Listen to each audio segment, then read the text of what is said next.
सो ये नरसिंह दे अवतार की कथा जिहड़ी है विष्णु भगवान जी का चौथा अवतार है। चौथा नरसिंह का अवतार, ठीक है। उसके प्रमाण आप जी नूं चाहिए ने, दास आप जी नूं प्रमाण भी उहदे अनेक दे सकता है। भाई गुरदास जी की वारां का प्रमाण पढ़ो सब तो पहला, जिथे भाई गुरदास जी कह रहे ने बिशन लए अवतार 10 वैर विरोध युद्ध संघारे, मछ कछ बराह रूप होए, नरसिंह बावन बहु धारे। आ देखो पढ़ो, नरसिंह का आ गया ना। बिशन लए अवतार 10, 10 अवतारां दे नाम गिना रहे ने, ते 10 अवतारां दे नाम गिना के इहदे विच जिहड़ा नरसिंह का अवतार है, भाई गुरदास जी भी ये स्वीकार कर रहे हैं कि विष्णु भगवान जी का हरि का अवतार है नरसिंह का अवतार। तो उसकी कथा जो गुरबाणी दे विच गुरु अमरदास जी सुना रहे हैं, भगत कबीर जी सुना रहे हैं, भगत नामदेव जी सुना रहे हैं, तो वह भाव हरि विष्णु जी के चौथे अवतार की कथा सुना रहे हैं। सतयुग दे नरसिंह दे अवतार की कथा। और अगर आप जी लेकिन अपना कोई भी कथावाचक विद्वान कदे कहेगा संगत नूं, सो बाबा जी नूं केवल ते केवल एक प्रमाण भगत प्रहलाद की कथा का ये प्रमाण है। दास जिहड़ा इन्हां बाबा जी नूं ये प्रमाण दे के ते इन्हां तो केवल ते केवल हाँ ना दे विच ये पुछ रहा है सवाल करके भी बाबा जी केवल एक युग की कथा आप जी, एक युग की कथा का आप जी खंडन करके दिखाओ, ठीक है। प्रोफैसर साहब सिंह जी भी यही कह रहे हैं, भाई गुरदास जी भी ये कह रहे हैं, होर भी अनेकों प्रमाण ने जिथे आपां सारे पासों यही इतिहास मिलता है कि जिहड़ा नरसिंह का अवतार है, नरसिंह का सरगुण साकार रूप है, वो भगवान श्री हरि विष्णु जियां का चौथा अवतार है नरसिंह का अवतार। जिथे गुरबाणी दे विच गुरु अमरदास जी कथा सुना रहे हैं, थम उपाड़ हर आप दिखाया, अहंकारी दैत मार पचाया। वो थंबा पाड़ के अपने आप नूं आप प्रगट कर रहे हैं। दसो किहड़ी माता के गर्भ च पैदा हो रहे हैं? आप जी दसो ना संगत नूं। बाबा जी तुसीं ये जन्म मरण जिहड़ा उन्हां ते थोप रहे हो, ये उन्हां ते लागू नहीं हुंदा। बाबा जी जन्म मरण उन्हां नूं भगवान नूं जन्म मरण के बंधन च पा रहे हो तुसीं। दसो ना आप जी, संगत नूं दसो ना जी। आप जी इस कथा दे विच जिहड़ा आप जी कह रहे हो भी जिहड़ा जन्म लै तो मरेगा भी, ठीक है ना। भगवान नूं भी जे भगवान का जन्म होया तो मरेगा भी भगवान। फिर दसो फिर नरसिंह का अवतार जिहड़ा है, नरसिंह का रूप जिहड़ा है, वो किहड़ी माता के गर्भ च जन्म लैके आया सी? है प्रमाण कोई? साबित करो। देखो भगवान आया, अवतार भी धारिया उन्होंने, भगत की रक्षा भी करी, लेकिन किहड़ी माता के गर्भ चो जन्म लैके आया है? प्रमाण दोगे नरसिंह का? दसो किहड़ी माता के गर्भ चो जन्म लैके आया? नहीं ना आया, सीधा खंबे चो प्रगट होया। थंब उपाड़ हर आप दिखाया। हरि ने अपने आप नूं सीधा उस थंबे चो प्रगट किया नरसिंह का अवतार धार के। किसी माता के गर्भ च पैदा होए ने, लेकिन तुसी हुण उस अवतार का खंडन करो। कर सकते हो बाबा जी? करो, कर सकते हो। आप जी तो कह रहे हो ना, खंडन करो बाबा जी, हिम्मत करो, कोई गल नहीं, करो करो खंडन करो। संगत नूं सार्वजनिक आप जी एक वीडियो बना के कहो कि प्रहलाद की कथा दे विच जिहड़ा नरसिंह का अवतार है, मैं उसका सार्वजनिक रूप दे विच खंडन करदा हाँ, क्योंकि गुरबाणी अवतारवाद नूं नहीं मनदी है। तो ये जिहड़ी कथा है, ये उस अवतार की कथा है जिसकी असी मान्यता नहीं मानते। आप जी सार्वजनिक रूप दे विच ये कथा इसका खंडन करो। कर सकते हो बाबा जी? कर सकते हो। प्रहलाद की कथा का खंडन आप जी कर सकते हो। ਅਗਰ ਕਰ ਸਕਦੇ ਹੋ, ਅਗਰ ਗੁਰੂ ਤੋਂ ਭੋਰਾ ਵੀ ਡਰ ਨਹੀਂ ਲੱਗਦਾ, ਤਾਂ ਕਿਰਪਾ ਕਰਕੇ ਆਪ ਜੀ ਸਾਰਵਜਨਿਕ ਰੂਪ ਦੇ ਵਿੱਚ ਇਹ ਕਹੋ ਕਿ ਮੈਂ ਪ੍ਰਹਿਲਾਦ ਦੀ ਕਥਾ ਦਾ ਖੰਡਨ ਕਰਦਾ ਹਾਂ।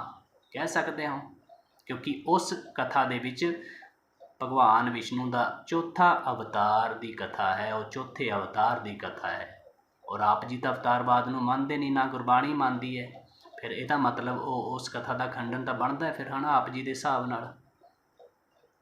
ਆਪ ਜੀ ਦੇ ਹਿਸਾਬ ਨਾਲ ਤਾਂ ਫਿਰ ਉਸ ਕਥਾ ਦਾ ਖੰਡਨ ਬਣਦਾ ਹੈ ਨਾ।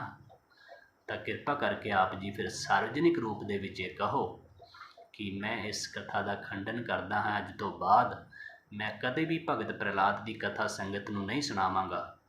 ਗੁਰੂ ਅਮਰਦਾਸ ਜੀ ਦਾ ਕਹਿਣਾ ਨਹੀਂ ਮੰਨਾਂਗਾ, ਭਗਤ ਨਾਮਦੇਵ ਜੀ ਦਾ ਕਹਿਣਾ ਨਹੀਂ ਮੰਨਾਂਗਾ, ਭਗਤ ਕਬੀਰ ਜੀ ਦਾ ਕਹਿਣਾ ਨਹੀਂ ਮੰਨਾਂਗਾ। ਗੁਰਬਾਣੀ ਦੇ ਵਿੱਚ ਜਿੱਥੇ ਜਿੱਥੇ ਪ੍ਰਹਿਲਾਦ ਦੀ ਕਥਾ ਉਚਾਰਨ ਹੋਈ ਹੈ, ਮੈਂ ਉਹ ਕਥਾ ਨਹੀਂ ਕਰਾਂਗਾ। ਕਹਿ ਸਕਦੇ ਹੋ ਆਪ ਜੀ, ਐਸਾ ਕਰ ਸਕਦੇ ਹੋ? ਕਿਉਂ ਆਪਣੇ ਲਈ ਆਪ ਜੀ ਮੋਕਸ਼ ਦੇ ਦਰਵਾਜ਼ੇ ਬੰਦ ਕਰ ਰਹੇ ਹੋ ਬਾਬਾ ਜੀ? ਦਾਸ ਦਾ ਇਹ ਵਿਚਾਰ ਕਰਨ ਦਾ ਭਾਵ, ਕਹਿਣ ਦਾ ਭਾਵ ਕੇਵਲ ਆਪ ਜੀ ਦੇ ਭਲੇ ਵਾਸਤੇ ਹੀ ਦਾਸ ਕਹਿ ਰਿਹਾ ਹੈ। ਕਿਉਂ ਆਪਣੇ ਆਪ ਦੇ ਵਿੱਚ ਕਿਸੇ ਹੋਰ ਨੂੰ ਖੁਸ਼ ਕਰਨ ਵਾਸਤੇ, ਪਤਾ ਨਹੀਂ ਕਿਸ ਨੂੰ ਖੁਸ਼ ਕਰਨ ਵਾਸਤੇ ਆਪ ਜੀ ਆਪਣੇ ਪੈਰ ਤੇ ਕੁਲਹਾੜੀ ਕਿਉਂ ਮਾਰ ਰਹੇ ਹੋ? ਕਿਉਂ ਆਪਣੇ ਆਪ ਦੇ ਲਈ ਮੋਕਸ਼ ਦੇ ਦਰਵਾਜ਼ੇ ਬੰਦ ਕਰ ਰਹੇ ਹੋ, ਪਾਰ ਉਤਾਰੇ ਦੇ ਦਰਵਾਜ਼ੇ ਬੰਦ ਕਰ ਰਹੇ ਹੋ? ਕਿਉਂਕਿ ਜਿਸ ਹਰੀ ਨੇ ਆਪ ਨੂੰ ਮੋਕਸ਼ ਪ੍ਰਦਾਨ ਕਰਨਾ ਹੈ, ਜਿਸ ਹਰੀ ਨੇ ਆਪ ਦਾ ਉਧਾਰ ਕਰਨਾ ਹੈ, ਉਸੇ ਹਰੀ ਦਾ ਖੰਡਨ ਆਪ ਕਰ ਰਹੇ ਹੋ। ਸੋ ਕਿਸ ਤਰ੍ਹਾਂ ਆਪ ਜੀ ਦਾ ਉਧਾਰ ਹੋ ਸਕੇਗਾ? ਕਿਸ ਤਰ੍ਹਾਂ ਆਪ ਜਨਮ ਮਰਨ ਤੋਂ ਮੁਕਤ ਹੋ ਸਕੋਗੇ? ਕਿਉਂਕਿ ਆਪ ਨੇ ਜਿਸ ਹਰੀ ਨੇ ਆਪ ਜੀ ਦਾ ਉਧਾਰ ਕਰਨਾ ਹੈ, ਉਸੇ ਹਰੀ ਦਾ ਤਾਂ ਆਪ ਖੰਡਨ ਕਰ ਰਹੇ ਹੋ। ਫਿਰ ਉਧਾਰ ਕੌਣ ਕਰੇਗਾ? ਹਰੀ ਤੋਂ ਬਿਨਾਂ ਬਾਣੀ ਨਹੀਂ ਮੰਨਦੀ ਕਿਸੇ ਹੋਰ ਦੂਜੇ ਰੱਬ ਨੂੰ। ਬਾਣੀ 'ਚ ਅਨੇਕ ਵਾਰ ਉਚਾਰਨ ਹੋਇਆ ਹੈ, ਹਰ ਬਿਨ ਦੂਜਾ ਨਾਹੀ ਕੋਏ, ਸਰਬ ਨਿਰੰਤਰ ਏਕੋ ਸੋਏ। ਹਰ ਬਿਨ ਦੂਜਾ ਕੋ ਨਾਹੀ, ਇੱਕੋ ਨਾਮ ਧਿਆਏ। ਕਿਤਨੀ ਵਾਰ ਗੁਰਬਾਣੀ ਦੇ ਵਿੱਚ ਉਚਾਰਨ ਹੋਇਆ ਹੈ ਵੀ ਹਰੀ ਤੋਂ ਬਿਨਾਂ ਹੋਰ ਦੂਜਾ ਨਹੀਂ ਹੈ, ਹਰੀ ਹੀ ਏਕ ਹੈ, ਹਰੀ ਹੀ ਵਿਆਪਕ ਹੈ, ਹਰੀ ਹੀ ਸ੍ਰਿਸ਼ਟੀ ਦਾ ਮਾਲਿਕ ਹੈ। ਹਰੀ ਨੇ ਹਰੇਕ ਯੁੱਗ 'ਚ ਆ ਕੇ ਭਗਤਾਂ ਦੀ ਰੱਖਿਆ ਕੀਤੀ ਹੈ। ਸੋ ਇਹ ਤਾਂ ਕੇਵਲ ਏਕ ਭਗਤ ਦੀ ਕਥਾ ਹੈ, ਏਕ ਭਗਤ ਦਾ ਪ੍ਰਮਾਣ ਹੈ ਬਾਬਾ ਜੀ।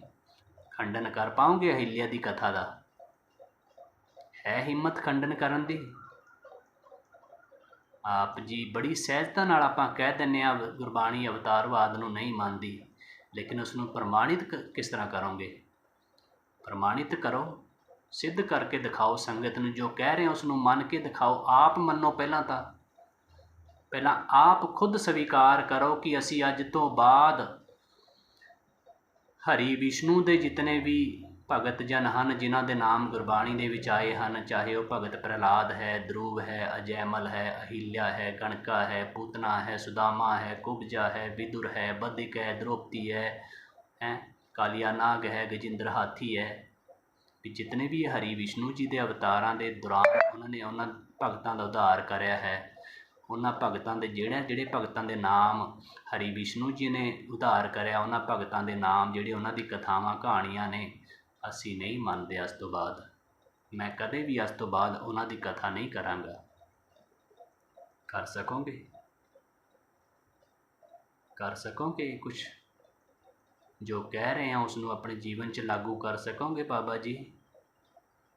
ਹੈ ਹਿੰਮਤ ਕਰਨ ਦੀ? ਕਿਉਂ ਆਪਣੇ ਲਈ ਮੋਕਸ਼ ਦੇ ਦਰਵਾਜ਼ੇ ਬੰਦ ਕਰ ਰਹੇ ਹੋ? ਜਿਸ ਹਰੀ ਨੇ ਇਤਨੇ ਭਗਤਾਂ ਦਾ ਉਧਾਰ ਕਰ ਦਿੱਤਾ, ਉਹਨਾਂ ਸਾਰੇ ਭਗਤਾਂ ਦਾ ਖੰਡਨ ਕਰਕੇ ਆਪਣੇ ਪੈਰ ਤੇ ਕੁਹਾੜੀ ਮਾਰ ਕੇ ਆਪਣੇ ਆਪ ਦੇ ਲਈ ਮੋਕਸ਼ ਦੇ ਦਰਵਾਜ਼ੇ ਕਿਉਂ ਬੰਦ ਕਰ ਰਹੇ ਹੋ? ਜਨਮ ਮਰਨ ਤੋਂ ਮੁਕਤ ਨਹੀਂ ਹੋਣਾ ਚਾਹੁੰਦੇ? 84 ਲੱਖ ਗੇੜਾ, ਜਿਹੜਾ 84 ਲੱਖ ਜੂਨਾਂ ਦਾ ਗੇੜਾ, ਇਸ ਤੋਂ ਮੋਕਸ਼ ਨਹੀਂ ਚਾਹੁੰਦੇ? ਇਸ ਤੋਂ ਮੁਕਤੀ ਨਹੀਂ ਚਾਹੁੰਦੇ ਆਪ ਜੀ? ਕਿ ਇਸ ਆਵਾਗਮਨ ਦੇ ਵਿੱਚ ਹੀ ਭਟਕਣਾ ਚਾਹੁੰਦੇ ਹੋ ਹਰੀ ਦਾ ਖੰਡਨ ਕਰਕੇ? ਸੋ ਇਸ ਤਰ੍ਹਾਂ ਨਾ ਕਰੋ ਬਾਬਾ ਜੀ। ਕਿਤਨਾ ਸਹਿਜਤਾ ਆਪਨੇ ਕਹਿਤਾ ਕਿ ਗੁਰਬਾਣੀ ਅਵਤਾਰਵਾਦ ਦਾ ਖੰਡਨ ਕਰ ਰਹੀ ਹੈ। ਤਾਂ ਪ੍ਰਹਿਲਾਦ ਦੀ ਕਥਾ ਕਿਹੜੇ ਅਵਤਾਰ ਦੀ ਕਥਾ ਸੁਣਾਓ, ਦੱਸੋ ਸੰਗਤ ਨੂੰ। ਹਰੀ ਵਿਸ਼ਨੂੰ ਜੀ ਦਾ ਚੌਥਾ ਅਵਤਾਰ ਹੈ। ਨਰਸਿੰਘ ਦਾ ਅਵਤਾਰ, ਖੰਡਨ ਕਰੋ ਉਹਦਾ। ਕਰੋਗੇ ਖੰਡਨ? ਕਰ ਸਕੋਗੇ? ਅੱਗੇ ਫਿਰ ਅਹਿਲਿਆ ਦੀ ਕਥਾ ਦਾ ਖੰਡਨ ਕਰ ਸਕੋਗੇ ਤ੍ਰੇਤਾ ਯੁੱਗ ਦੇ ਵਿੱਚ, ਜਿੱਥੇ ਭਗਤ ਨਾਮਦੇਵ ਜੀ ਕਹਿ ਰਹੇ ਨੇ ਗੌਤਮ ਨਾਰ ਅਹਿਲਿਆ ਤਾਰੀ ਪਾਵਨ ਕੇਤਕ ਤਾਰੀਅਲੇ। ਫਿਰ ਅੱਗੇ ਦੁਆਪਰ ਯੁੱਗ ਦੇ ਵਿੱਚ, ਦੁਆਪਰ ਯੁੱਗ ਦੇ ਕਿੰਨੇ ਭਗਤਾਂ ਦਾ ਉਧਾਰ ਹਰੀ ਨੇ ਕੀਤਾ, ਕਿਉਂਕਿ ਜਦੋਂ ਬਾਣੀ ਨੇ ਮੰਨ ਲਿਆ ਵੀ ਹਰ ਜੁਗ ਜੁਗ ਭਗਤ ਉਪਾਇਆ ਪੈਜ ਰੱਖਦਾ ਆਇਆ, ਫਿਰ ਆਪ ਜੀ ਕਿਉਂ ਨਹੀਂ ਮੰਨ ਰਹੇ ਵੀ ਹਾਂ ਹਰ ਜੀ ਹਰੇਕ ਯੁੱਗ ਦੇ ਵਿੱਚ ਹਰੀ ਜਿਹੜਾ ਹੈ ਭਗਤਾਂ ਦੀ ਪੈਜ ਰੱਖਦਾ ਆ ਰਿਹਾ ਹੈ। ਸਤਯੁਗ ਦੇ ਵਿੱਚ ਆਇਆ, ਤ੍ਰੇਤਾ 'ਚ ਆਇਆ, ਦੁਆਪਰ 'ਚ ਆਇਆ, ਕਲਯੁਗ ਦੇ ਵਿੱਚ ਦੇਖ ਲਓ ਭਗਤ ਨਾਮਦੇਵ ਨੂੰ ਦਰਸ਼ਨ ਕੌਣ ਦੇ ਰਹੇ ਨੇ? ਸੁਲਤਾਨ ਪੁੱਛੈ ਸੁਣ ਬੇਨਾਮਾ ਦੇਖੋ ਰਾਮ ਤੁਮਾਰੇ ਕਾਮਾ, ਪਾਖੰਤਨ ਬਾਜ ਬਜਾਈਲਾ ਗरुड़ चढ़े गोविंद आइला, अपने भगत पर की प्रतपाल गरुड़ चढ़े आए गोपाल। हाँ देखो ਉਹੀ ਹਰੀ ਵਿਸ਼ਨੂੰ ਜੀ ਜਿਹੜੇ ਅੱਜ ਤੋਂ ਸਤਯੁਗ ਦੇ ਵਿੱਚ ਆ ਰਹੇ ਨੇ ਭਗਤ ਪ੍ਰਹਲਾਦ ਵਾਸਤੇ, ਉਹੀ ਅੱਗੇ ਤ੍ਰੇਤਾ 'ਚ ਆਏ, ਉਹੀ ਅੱਗੇ ਦੁਆਪਰ 'ਚ ਆਏ। ਜਿਸ ਕ੍ਰਿਸ਼ਨ ਭਗਵਾਨ ਜੀ ਦਾ ਆਪ ਖੰਡਨ ਕਰ ਰਹੇ ਹੋ ਦੁਆਪਰ ਯੁੱਗ ਦੇ ਵਿੱਚ, ਕ੍ਰਿਸ਼ਨ ਭਗਵਾਨ ਜੀ ਦਾ ਆਪ ਖੰਡਨ ਨਹੀਂ ਕਰ ਰਹੇ, ਆਪ ਹਰ ਜੀ ਦਾ ਖੰਡਨ ਕਰ ਰਹੇ ਹੋ। ਪਹਿਲਾਂ ਉਹਦੇ ਹਰ ਕੀਆਂ ਕਥਾ ਕਹਾਣੀਆਂ ਨੂੰ ਸਹਿਜਤਾ ਗਹਿਰਾਈ ਨਾਲ ਵਿਚਾਰ ਕਰੋ ਬਾਬਾ ਜੀ, ਫਿਰ ਬਾਅਦ ਦੇ ਵਿੱਚ ਖੰਡਨ ਕਰ ਦੇਣਾ। ਐਡੀ ਕੀ ਕਾਹਲੀ ਹੋਈ ਹੈ? ਐਡੀ ਕਾਹਲੀ ਵੀ ਕੀ ਹੈ ਖੰਡਨ ਕਰਨ ਦੀ? ਪਹਿਲਾਂ ਵਿਚਾਰ ਤਾਂ ਕਰ ਲਓ ਗਹਿਰਾਈ ਨਾਲ, ਪ੍ਰਮਾਣਿਤ ਤਾਂ ਕਰ ਲਓ ਪਹਿਲਾਂ ਕੀ ਕੁਛ ਇਤਿਹਾਸ ਪ੍ਰਮਾਣਿਤ ਹੈ, ਫਿਰ ਖੰਡਨ ਕਰ ਦੇਣਾ। ਕੋਈ ਗੱਲ ਨਹੀਂ, ਕੀ ਗੱਲ ਹੈ? ਹਰ ਇੱਕ ਇਨਸਾਨ ਨੂੰ ਆਜ਼ਾਦੀ ਹੈ, ਕੋਈ ਵੀ ਪਰਮਾਤਮਾ ਦਾ ਖੰਡਨ ਕਰ ਸਕਦਾ ਹੈ। ਆਪ ਜੀ ਵੀ ਕਰ ਦੇਣਾ, ਕੋਈ ਗੱਲ ਨਹੀਂ। ਆਪ ਸਾਰਵਜਨਿਕ ਹੋ ਕੇ ਕਹਿਣਾ ਕਿ ਮੈਂ ਹਰੀ ਨੂੰ ਨਹੀਂ ਮੰਨਦਾ। ਕਿਉਂ ਨਹੀਂ ਮੰਨਦਾ? ਕਿ ਉਹ ਹਰ ਇੱਕ ਯੁੱਗ ਦੇ ਵਿੱਚ ਅਵਤਾਰ ਧਾਰਦਾ ਹੈ, ਭਗਤਾਂ ਦੀ ਰੱਖਿਆ ਕਰਨ ਵਾਸਤੇ ਆ ਰਿਹਾ ਹੈ। ਗੁਰਬਾਣੀ ਕਹਿ ਰਹੀ ਹੈ ਮੈਂ ਨਹੀਂ ਮੰਨਦਾ, ਆਪ ਕਹਿ ਦੇਣਾ ਕੀ ਗੱਲ ਹੈ, ਕੁਛ ਨਹੀਂ ਹੁੰਦਾ, ਦੂਜੇ ਦਾ ਕੀ ਨੁਕਸਾਨ ਹੋਏਗਾ ਉਹਦੇ 'ਚ। ਲੇਕਿਨ ਆਪ ਜੀ ਆਪਣੇ ਪੈਰ 'ਤੇ ਕੁਹਾੜੀ ਜ਼ਰੂਰ ਮਾਰ ਲਓਗੇ, ਮੋਕਸ਼ ਦੇ ਦਰਵਾਜ਼ੇ ਬੰਦ ਜ਼ਰੂਰ ਹੋ ਜਾਣਗੇ ਬਾਬਾ ਜੀ, ਕਿਉਂਕਿ ਜਿਸ ਹਰੀ ਨੇ ਮੋਕਸ਼ ਪ੍ਰਦਾਨ ਕਰਨਾ ਹੈ, ਜਿਸ ਹਰੀ ਨੇ ਇਹ ਆਵਾਗਮਨ ਤੋਂ ਮੁਕਤੀ ਦੇਣੀ ਹੈ, ਉਸ ਹਰੀ ਦਾ ਆਪ ਖੰਡਨ ਕਰਕੇ ਫਿਰ ਮੋਕਸ਼ ਦੀ ਪ੍ਰਾਪਤੀ ਕਿਹਦੇ ਤੋਂ ਪਾੜੋਗੇ? ਮੋਕਸ਼ ਦੀ ਪ੍ਰਾਪਤੀ ਕੌਣ ਦੇਵੇਗਾ? ਸੋ ਇਸ ਕਰਕੇ ਬਾਬਾ ਜੀ ਆਪ 4 ਯੁੱਗਾਂ ਦੇ ਵਿੱਚ ਹਰੀ ਵਿਸ਼ਨੂੰ ਜੀ ਦਾ ਇਤਿਹਾਸ ਇੱਕ ਵਾਰ ਗਹਿਰਾਈ ਨਾਲ ਵਿਚਾਰ ਕਰੋ, ਫਿਰ ਖੰਡਨ ਕਰ ਦੇਣਾ। ਕੋਈ ਗੱਲ ਨਹੀਂ, ਖੰਡਨ ਕਰਨ ਦੇ ਵਿੱਚ ਕਿਹੜਾ ਕੋਈ ਕਾਹਲੀ ਹੈ? ਆਰਾਮ ਨਾਲ ਖੰਡਨ ਕਰੋ, ਪਹਿਲਾਂ ਵਿਚਾਰ ਕਰੋ, ਫਿਰ ਵਿਚਾਰ ਕਰਕੇ ਖੰਡਨ ਕਰੋ। ਸੋ ਇਸ ਕਰਕੇ ਦਾਸ ਨੇ ਕੇਵਲ ਤੇ ਕੇਵਲ ਏਕ ਭਗਤ ਦੀ ਆਪ ਜੀ ਨੂੰ ਕਥਾ ਦੱਸੀ ਹੈ, ਏਕ ਭਗਤ ਦਾ ਪ੍ਰਮਾਣ ਦਿੱਤਾ। ਹਜੇ ਜੇ 4 ਯੁੱਗਾਂ ਦੇ ਭਗਤਾਂ ਦੀ ਕਥਾ ਕਹਾਣੀਆਂ ਵਿਚਾਰ ਕਰਾਂਗੇ, ਫਿਰ ਤਾਂ ਨਾਰਾਇਣ ਸ਼੍ਰੀ ਨਾਰਾਇਣ ਨਾਰਾਇਣ ਨਾਰਾਇਣ ਹੋ ਜਾਣੀ ਹੈ ਬਾਬਾ ਜੀ। ਹਾਂ, ਫਿਰ ਖੰਡਨ ਕਰਨ ਸਵੀਕਾਰ ਕਰਨ ਤੋਂ ਬਿਨਾਂ ਆਪ ਜੀ ਦੇ ਲਵੇ ਹੋਰ ਕੋਈ ਰਸਤਾ ਨਹੀਂ ਰਹੇਗਾ। ਫਿਰ ਆਪ ਜੀ ਪਤਾ ਕੀ ਕਹੋਗੇ?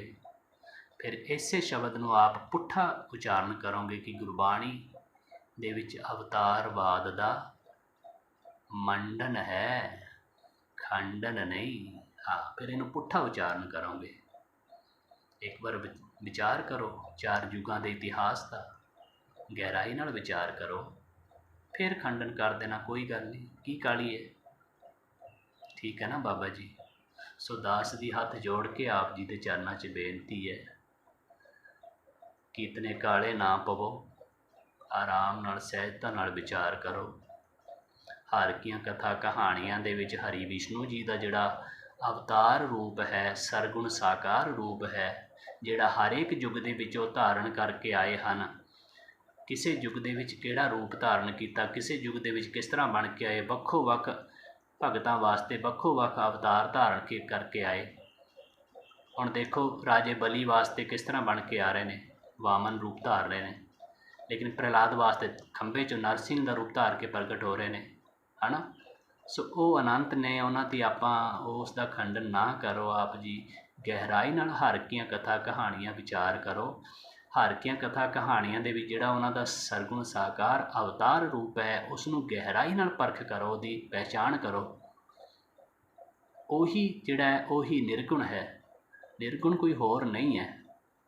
यही जिहड़ा सरगुण है यही निर्गुण है। निर्गुण कोई वखरा रब नहीं है। इसे निर्गुण इस दे निर्गुण रूप ਨੂੰ ही अकाल पुरख कहा जाता है बाबा जी। लेकिन आप जी ने उस दे निर्गुण रूप के जिहड़े शब्द ने उन्हां शब्दां की व्याख्या का एक वखरा रब बना दिता, जबकि वो वखरा नहीं है। वास्तविक उही जिहड़ा पुराने वाला जिहड़ा रब है उही है, नवा नहीं है। उसकी व्याख्या जरूर नवी है, लेकिन भगवान नवा नहीं है। गुरबाणी का भगवान उही पुराना है जिहड़ा हर एक युग के विच भगतां दी पैज रखदा आया है। उही हरि है, उही भगवान श्री हरि विष्णु जी हैं जिहड़े हर एक युग के विच भगतां दी पैज रखण वास्ते सरगुण साकार रूप अवतार रूप धारण करते हैं। सो इनू गहराई नाल विचार करो।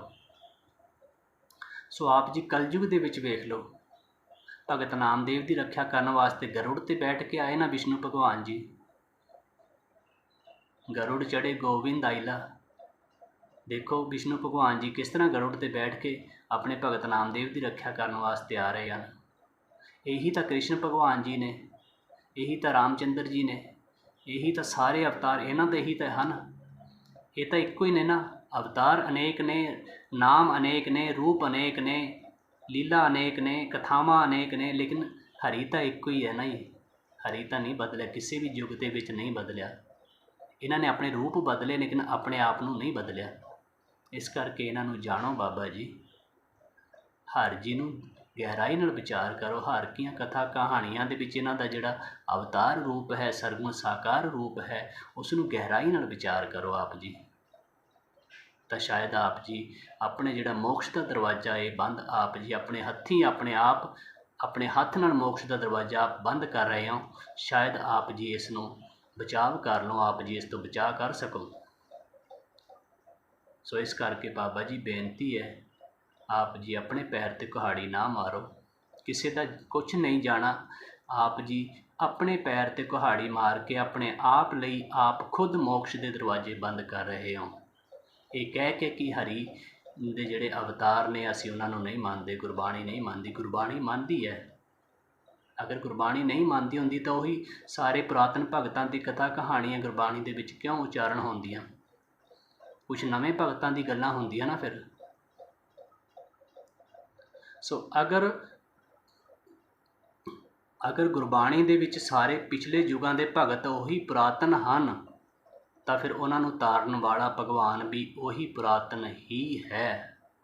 जो सनातन है वही पुरातन है, जो पुरातन है वही सनातन है। सो ये भी विचार करो बाबा जी। भगत सारे पुराने ने लेकिन उन्होंने तारन वाला भगवान नवा किस तरह हो सकता है, वही पुराने वाला ही होएगा ना ये। सो इस करके बाबा जी आप गहराई नाल विचार करें, गहराई नाल एक बार इहदा वो करें, उस तो बाद जाके आप जी खंडन करो। ठीक है। सो इन्नी क बेनती अरदास दी आप जी के चरणों के विच है। जो आप जी ने कथन उचारण किया कि गुरबाणी दे विच अवतारवाद का खंडन है। सो दास का कहना है कि एक बार आप जी 4 युगों का इतिहास विचार के ते वो जिहड़े भगतां दे गुरबाणी दे विच हरि विष्णु जी के द्वारा तारे हुए अवतार के दौरान तारे हुए भगतां दे जिहड़े नाम ने हैं उन्हां दी कथा कहानियां ने वो सारे विचार करके फिर आप जी उस तो बाद जाके फैसला लैके फिर आप जी संगत नूं दसो भी गुरबाणी दे विच अवतारवाद का खंडन है या मंडन है। ठीक है। अगर खंडन है तो किहड़े किहड़े भगत दे विच किहड़े किहड़े युग दे विच खंडन है वो भी दसो, किस तरह खंडन वो भी दसो। ठीक है। तो जिहड़ा मंडन है वो फिर दास दसेगा आप जी नूं, दास आप जी के चरणों के विच प्रमाण रखेगा। ठीक है। सो इन्नी क बेनती प्रवान बाबा जी, आप जी बहुत ज्ञानवान हो, आप जी का बहुत सत्कार है। सो इस करके आप जी अपने पैर ते कुहाड़ी ना मारो। आप जी कुछ ऐसा ना बोलो जल्दबाजी दे विच, बिना विचार करे ऐसा कुछ ना बोलो जिस करके आप जी अपने मोक्ष के दरवाजे बंद कर लवो, अपने हत्थी आप ही कुंडा मार लवो। ठीक है। सो इन्नी क बेनती प्रवान होए बाबा जी, भुल चुक दी खेमा।